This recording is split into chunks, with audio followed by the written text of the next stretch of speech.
Tablet 2-3, The Making of a Hero. While Gilgamesh recounted his dreams in the halls of Uruk, Enkidu sat with Shamhat at the edge of the world he had known. She had shown him her beauty and the place of his birth, the plains, the herds, the long wind. He had begun to forget. For 6 days and 7 nights they had been together. Then the woman spoke. "Enkidu, look at yourself. You are like a god. Why do you still wander the desert with the animals? Rise. I will take you to Uruk, the city of wide markets, to the sacred temple, the house of Anu. I will bring you to Eanna, where Gilgamesh lives, supreme among all creatures. You will see him, and you will love him the way you love yourself. Now rise, this shepherd's ground is no place for you." Enkidu heard her. Her words settled into him like rain into dry earth. He rose. Shamhat took one of her garments and dressed him in it. She kept the other for herself. Then she took his hand, as a sister leads a brother, and walked him to the encampments of the shepherds, to the place of the sheepfolds. The shepherds gathered at the sight of him. They stared at the man who had come out of the wild, his great frame, his stillness, his eyes that held something they could not name. They had never seen anything like him, and yet they did not run. They brought him bread, they brought him mead, they set the offering before him, and waited. In the wild, Enkidu had known only the milk of animals. He had never broken bread, he had never lifted a cup. He looked at what was set before him, and did not know what to do. Shamhat spoke to him again. "Enkidu, eat the bread, it is the staff of life. Drink the mead, it is the custom of the land."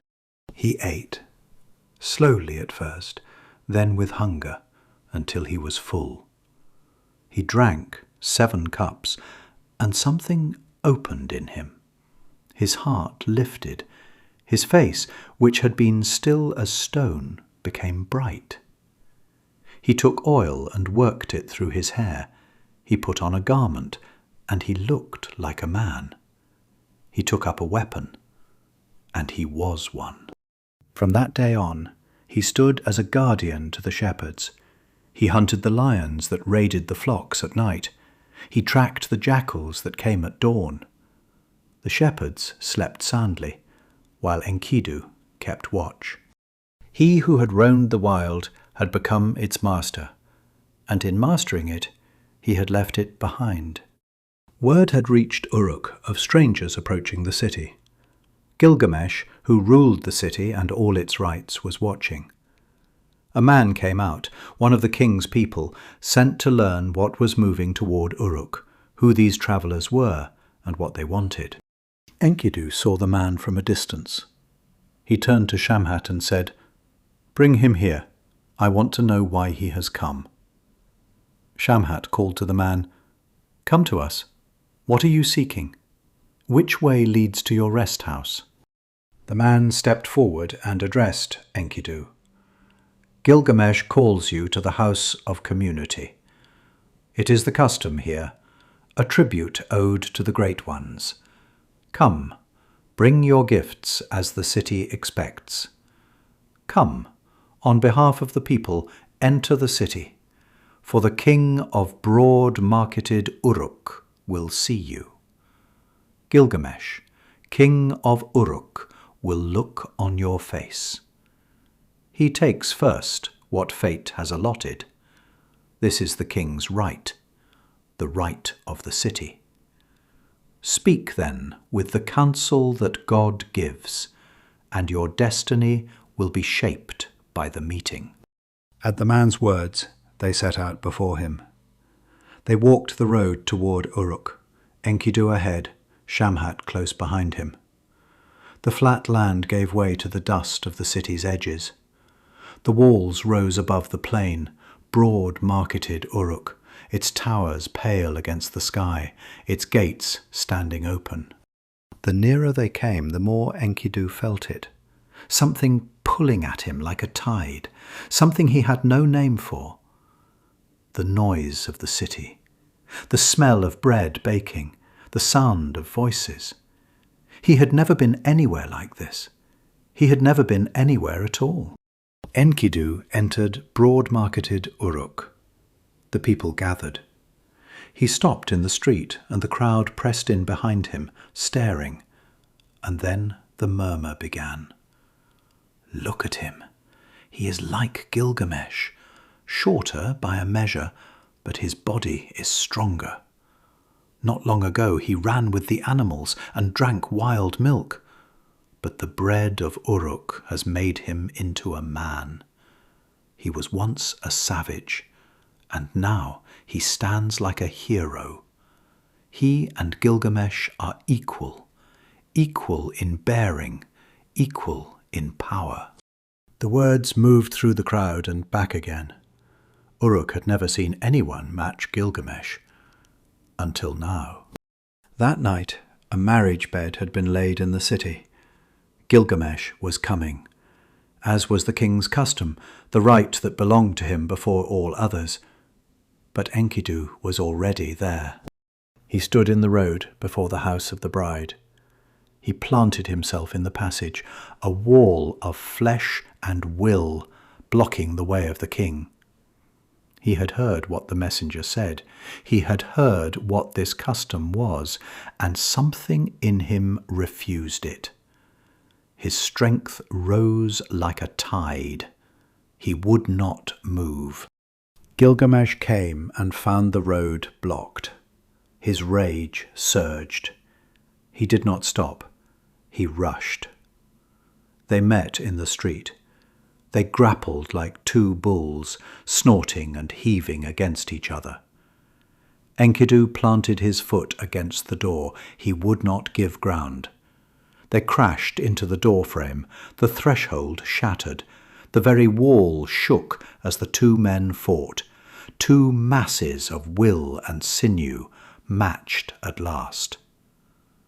The grappling carried them down the street. The crowd fell back.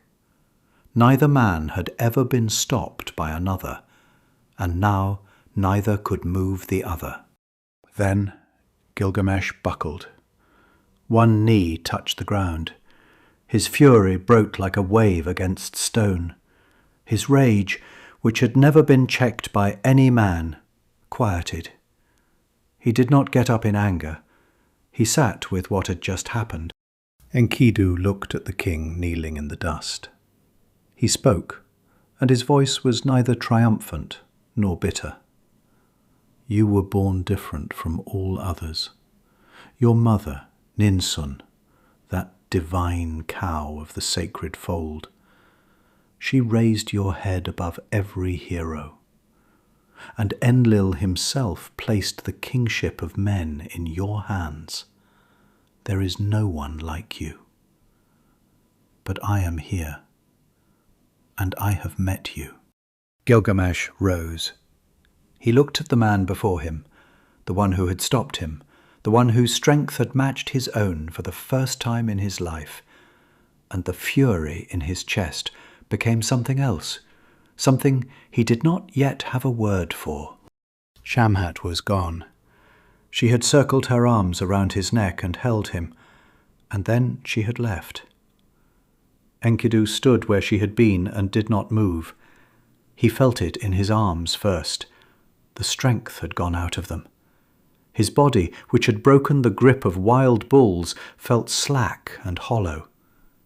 He sat down in grief. Gilgamesh found him there.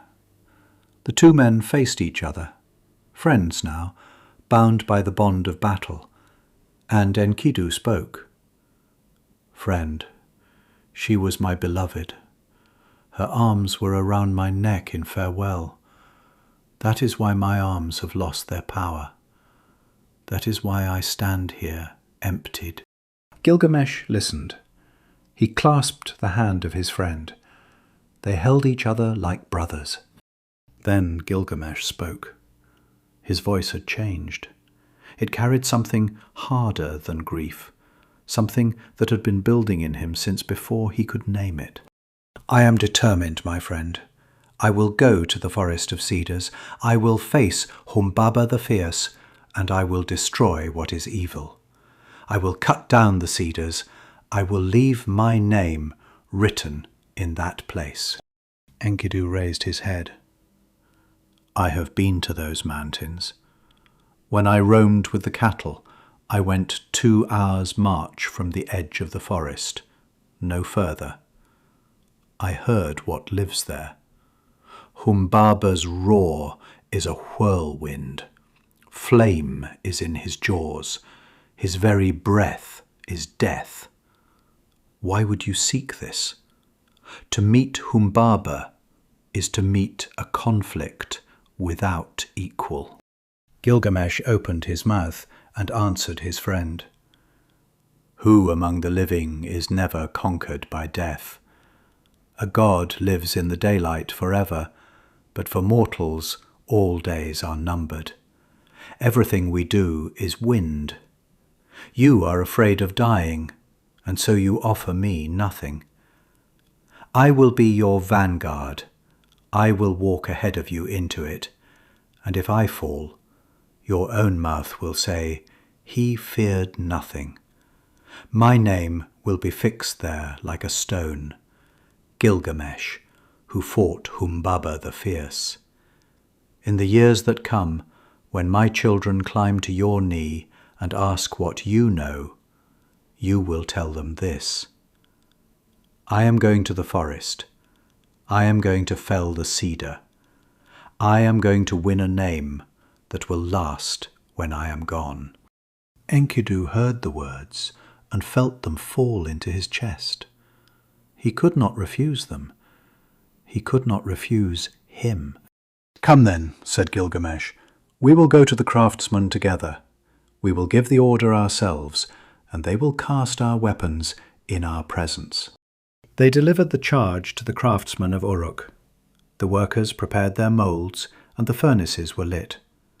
They cast axes, monstrous, each one weighing 3 talents. They cast glaives with hilts of 2 talents apiece. They cast celts and set long blades into them, 30 manas each. They fitted gold, 30 manas to each sword. When the work was done, Gilgamesh and Enkidu were laden, 10 talents each, the weight of the expedition across their shoulders. Word spread through Uruk. At the 7-bolt portal the artisans gathered. In the broad streets of the city the people assembled. The elders of broad-marketed Uruk took their seats before the king.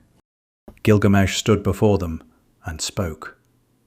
"Elders of Uruk, hear me.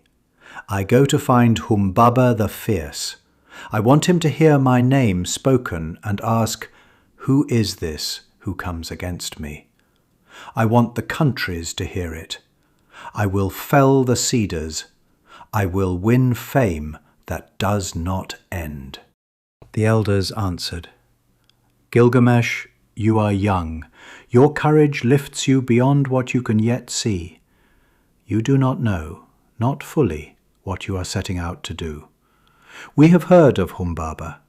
His nature is doubled, terror and terror again. Who would willingly go 2 hours into the edge of his forest? Who would descend to its depths? His roar is a whirlwind. His breath is death. Why seek this? To meet Humbaba is conflict without equal." Gilgamesh heard the counsel of the elders.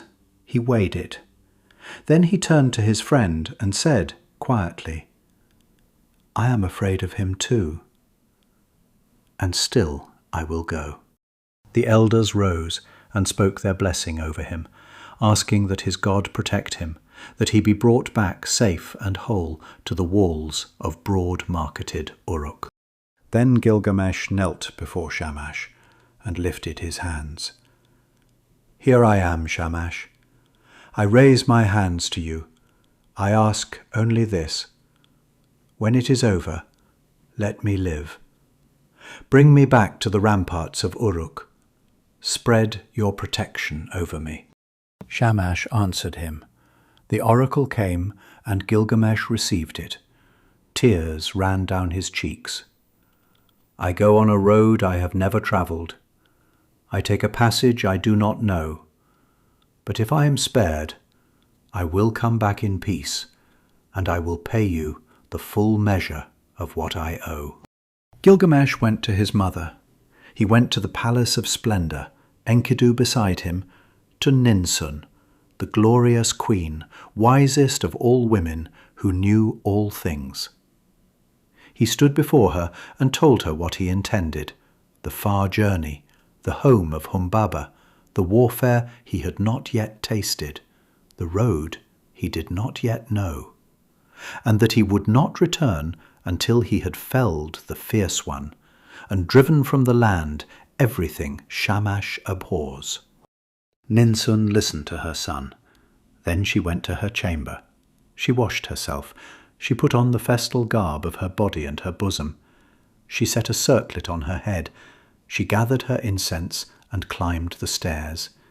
She ascended to the roof, all the way to the parapet, and she turned her face toward the sun. She raised her hands to Shamash and spoke. "Why did you give him this restlessness of spirit? You placed it in him, and now it drives him toward Humbaba, toward a journey he does not know, a road he cannot see. From the day he departs until the day he returns, until he reaches the Cedar Forest, until he throws down Humbaba the fierce, until he has driven the evil from the land, all the evil that you yourself despise. May your bride, keep you mindful of him. Watch over him in the night hours. Do not let the fire go out." The elders came forward and spoke their final counsel to Gilgamesh. "Do not trust only in your own strength. Do not put your faith solely in your swiftness in battle. He who goes as vanguard can safeguard a comrade. He who knows the way protects his friend. Let Enkidu go before you. He knows the road to the Cedar Forest. He has hunger for battle. Let him lead. Enkidu would watch over a friend. Enkidu would guard a comrade. He would pull a man back from the edge of the pit." "We have deliberated, O king, and our care has been for your welfare. May you, in return, remember us when you come back. May the sun god grant you your ambition. May your eyes see the words of your own declaration come true. May he clear the road that is blocked, cut a path for your feet, cleave the mountain for your step.